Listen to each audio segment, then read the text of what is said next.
அனைவருக்கும் வணக்கம். நமக்கு வந்து காவேரியில் தமிழகத்துக்கு தேவையான தண்ணீரை தொடர்ந்து கர்நாடகம் மறுத்து வருகிறது. காவேரி வாட்டர் மேனேஜ்மெண்ட் போர்டில் கொடுத்ததும் அவங்க ரெகுலாரிட்டியில் கொடுக்கப்பட்ட எவ்வளவு நீர் கொடுக்கப்படணும்னு சொன்னதையும் அவர்களும் தொடர்ந்து மறுத்துட்டு வராங்க. ஸோ இது அனைத்தையும் சுட்டிக்காட்டி கடந்த வாரம் வந்து கடந்த திங்கட்கிழமை வந்து நம்ம வந்து சுப்ரீம் கோர்ட்டில் ஒரு மனு தாக்கல் செய்து அன்னைக்கே வந்து சுப்ரீம் கோர்ட்லேயே மென்ஷன் பண்ணோம். விரைவில் வரும் திங்கட்கிழமை வந்து அந்த வழக்கு எடுத்துக்கொள்ளப்படுகிறது. நமக்கு தேவையான, அதாவது இதுவரைக்கும் அந்த ரெப்போ ரேட்டை வட்டி கொடுக்க வேண்டிய 37 டிஎம்சி மொத்தமாக கொடுக்க வேண்டிய டிஎம்சி வந்து கொடுக்க வேண்டும் என்று கேட்டு நம்ம வழக்கு பதிவு செய்திருக்கிறோம். கண்டிப்பாக தமிழக உரிமையை மீட்க, தமிழக தேவையான நீரை பெறுவதற்காக முதல்வருடைய வழிகாட்டுதலின் பேரில் அனைத்து சட்டப்பூர்வ நடவடிக்கைகளும் விரைவாக எடுக்கப்பட்டு வருகிறது. கண்டிப்பாக தொடர்ந்து ஒவ்வொரு நாளும் இதை கொடுத்து முதல்வரும் வழிகாட்டிட்டு வராங்க.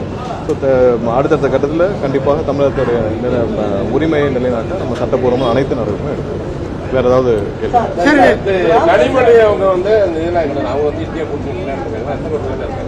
இல்லை, அவங்க ஆல்ரெடி முன்னாடி பாஜகவோட மறைமுக கூட்டணி இருந்தாங்க, இப்போ நேரடியாக கூட்டணி இருக்காங்க. ஒரு எம்எல்ஏ அனிதா ராதாகிருஷ்ணன் சொல்றாரு திருச்சி சிவா விரைவில் கேபினெட் அமைச்சர் ஆவாங்க. ஸோ அப்பவே புரிஞ்சிருச்சு இவங்க எல்லா பேச்சுவார்த்தையும் முடித்து விட்டு அடுத்த கட்டத்துக்கு நகர்ந்து விட்டாங்க. அதே நேரத்தில் அவங்களுடைய முன்னாள் எம்பி திரு கனிமொழி சோமு அவர்கள் சொல்றாங்க நிரந்தர எதிரியும் இல்லை நண்பரும் இல்லைன்னு. அதே வந்து பாரதிய ஜனதா கட்சியுடைய ஒரு தலைவர்னு சொல்றாங்க, திருமதி வானதி சீனிவாசன் சொல்றாங்க நிரந்தர நண்பரும் இல்லை, அரசியல் நிரந்தர எதிரியும் இல்லைன்னு. அப்போ அவங்க கிட்டத்தட்ட 2001 சிச்சுவேஷன் வந்துட்டாங்க. திமுகவும் எப்படி வந்து பாரதிய ஜனதா கட்சிக்கு முதல்ல திமுக தமிழகத்தில் மிகப்பெரிய அங்கீகாரத்தை பெற்றுக் கொடுத்த திமுக இன்று மீண்டும் வந்து அவங்களுடைய குடும்பத்தை, சொத்துக்களை காப்பாற்ற, குடும்பத்தில் இந்த வழக்குகள் எல்லாம் அனைத்திலிருந்து காப்பாற்றிக் கொள்ள பாரதிய ஜனதா கூட நேரடியாக கூட்டணி வைக்க தயாராகிவிட்டாங்கன்னு தெரியுது. இன்னைக்கு நேற்று வந்து இதுவரைக்கும் இந்தியா கூட்டணியில் யாரும் போகாத நிலையில திமுகவுடைய எம்பிக்கள் மட்டும், இதுதான் நாங்கள் முன்னாடி சொல்லிடுவோம். டீலிமிட்டேஷன்ல அவங்க வந்து ஏப்ரல் மாதம் எடுத்த முடிவில் இதுவரைக்கும் தெளிவாக நாங்கள் எதிர்த்து வாக்களிப்போன்ற ஒரு வார்த்தை திமுக சைடுல வரல. நம்ம தீர்மானத்துக்கு ஆதரிச்சிருக்காங்க. ஆனால் நாடாளுமன்றத்தில் இந்த டீலிமிட்டேஷன் சம்பந்தமாக மசோதா வந்தால் இதுவரை நாங்கள் எதிர்த்து வாக்களிப்போம் என்ற ஒரு வார்த்தை சொல்லவில்லை. ஏன்னா அன்னைக்கு நீங்க ஆளுங்கட்சியாக ஏப்ரலுக்கும் இப்போக்கும் என்ன மாறி இருக்கு, அப்போ ஆளுங்கட்சியா இருந்தாங்க, இன்னைக்கு ஆட்சி இல்லை. அதனால பிரச்சனை, கேஸ் எல்லாத்திலையும் மக்களிடம் கொள்ளையடித்த பணங்களை காப்பாற்ற இன்னைக்கு ஒன்றிய அரசோட உதவி தேவை. அது ஒண்ணுக்காக அவர்களை காப்பாற்றிக் கொள்ள இன்னைக்கு வந்து முழுவதுமாக முன்னாடி எப்படி தமிழகத்துடைய அனைத்து நலன்களையும் அடமானம் வச்சாங்களோ இன்னைக்கு அதே மாதிரி அவர்களும் போய் அடிமையாக திமுக வந்து டெல்லியில அடிமையாக கொத்தடிமையாக சரண்டர் ஆயிட்டாங்க.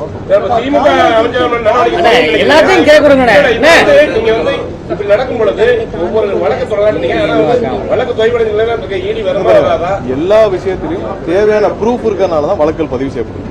எல்லாத்துலையும் என்னென்ன ப்ரூஃப் இருக்கோ அது அடிப்படையில் தான் ஒவ்வொரு நாளும் எல்லா இடத்துலையும் ப்ரூஃப் இருக்கு. இப்போ டாஸ்மாக் விஷயத்துல அனைத்துக்கும் ப்ரூஃப் இருக்கு. எல்லாத்துலயும் ப்ரூஃப் இருக்கனால தான் இப்போ டிஎன்இபில இருந்து வழக்கல் பதிவு செய்யப்பட்டிருக்கு. எல்லாத்துக்கும் ப்ரூஃப் இருக்கு, எல்லாத்துக்கும் டெண்டர் இருக்கு, டாக்குமெண்ட் இருக்கு, வயலேஷன்ஸ் இருக்கு. வயலேஷனால தமிழக அரசுக்கு எவ்வளவு இழப்பு இருக்குன்னு சொல்லி எல்லாத்தையும் கணக்கிட்டு போறது தான் போகுது. கொஞ்ச நாள் அவர்கள் தப்பிக்கலாமே தவிர்த்து, ஆனால் கண்டிப்பாக வழக்குகளுக்கு வந்து தப்பிக்க முடியாது. ஏன்னா வழக்குகள் எல்லாமே டாக்குமெண்டட் ப்ரூஃப், அதனால நீங்க தப்பிக்க முடியாது. இப்போ டாஸ்மார்க்ல இருக்க ப்ரூஃப் எத்தனை வருஷம் ஆனாலும் வழக்குகள் பதிவு செய்யப்படும். ஏன்னா அதுல வந்து நீங்க எவ்வளவு தூரம் பார்ட்டி ஃபண்ட் வாங்கியிருக்கீங்க, எவ்வளவு பார்ட்டி ஃபண்ட் வாங்கியிருக்கீங்க, என்னென்ன மாதிரி டிரான்சாக்ஷன் நடந்திருக்கு, எல்லாமே ஆன் ரெக்கார்ட், ஆன் ப்ரூஃபா இருக்கு. இப்ப நேற்று வந்து நிதியமைச்சர் அவங்க கேட்டாங்க 15,000 கோடி எப்படி வந்துச்சுன்னு. 15,000 கோடிக்கு அவர் ஒரு விளக்கம் கொடுத்தாரு. என்ன எக்ஸைஸ்ல பாட்டிலுக்கு இவங்க வந்து எவ்வளவு 10 ரூபா வாங்கினாங்க, அதை நாங்க புள்ள கொண்டு வந்திருக்கோம். அதே நேரத்தில் ஃபேன்சி நம்பருக்கு கொடுக்க வேண்டிய முன்னாடி எப்படி போயிட்டு இருக்கு எல்லாரும் தெரியும். நீங்க செக்ரட்டரி இருக்கிற எல்லா பத்திரிகையாலும் தெரியும் ஃபேன்சி நம்பர்னு எப்படி போகும். முன்னாடி இங்க போய் ஒரு பணத்தை கொடுத்து, டெய்லி பணத்தை கொடுத்து, அதுக்கான ஒரு பார்ட்டி ஃபண்டை கொடுத்து ஃபேன்சி நம்பர் வாங்குவாங்க. இப்போ அந்த அனைத்தும் ஏலமாக விடப்படுது. இது அனைத்தின் அடிப்படையில் தான் இன்னைக்கு வந்து ஒவ்வொரு இடத்துலயும் பார்ட்டி ஃபண்ட் எல்லாம் இன்னைக்கு வந்து கவர்மெண்டோடைய அரசோடைய நிதியாக மாறி வருகிறது. அதெல்லாம் தான் சொல்லியிருந்தார் 15,000 கோடி எப்படி மாறி இருக்குன்னு. இதெல்லாம் பார்ட்டி ஃபண்ட் 3 மாசத்துல எங்க இருந்து எங்கேயும் இல்லை. இப்போ ஃபேன்சி நம்பர்ஸ் எல்லாம் முன்னாடி போக்குவரத்துல ஃபேன்சி நம்பர்ஸ் ஒரு நாளைக்கு எத்தனை 100 நம்பர்ஸ் போகும், அத்தனை நம்பர்ஸும் முன்னாடி எப்படி போயிட்டு இருந்துச்சு எல்லாம் உலகத்துக்கே தெரியும். அது வந்து இன்னைக்கு ஏலத்தில் விடப்படுது, அரசுக்கு வருவாயாக வருது. ஸோ அது மாதிரி தான் இன்னைக்கு வந்து எல்லா பணங்களும் பார்ட்டி ஃபண்ட் எல்லாம் இன்னைக்கு வந்து அரசுடைய வருமானமா வந்துட்டு இருக்கு. எல்லாம் அதே மாதிரி தான் மாறிட்டு இருக்கு.